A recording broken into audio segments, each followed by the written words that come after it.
మేము అనుకున్నట్టుగానే దేవుడు మా యందున్నాడు, అన్ని గమనిస్తున్నాడు. మాకు జరిగినటువంటి అన్యాయాన్ని కూడా ఆయన గమనించాడని నేను అనుకుంటున్నాను. ఆ రోజు వెంకటేశ్వర స్వామి దర్శనం అయిన తర్వాత జరిగినటువంటి ఈ ఇన్సిడెంట్స్ అన్ని ఏవైతే ఉన్నాయో అదంతా కూడా వెంకటేశ్వర స్వామి గారి దర్శనం అయిన తర్వాత జరిగింది. సో అన్ని ఆయన గమనిస్తూ దేవుడు మా యందు ఉండి ఇవాళ మాకు రాంబాబు గారికి బెయిల్ రావడం జరిగింది.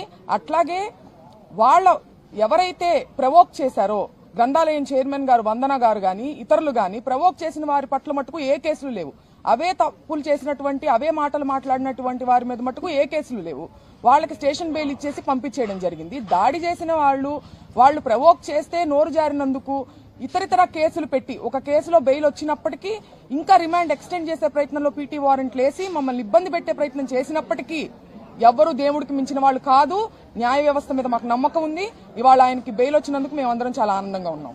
అదే నా బాధ.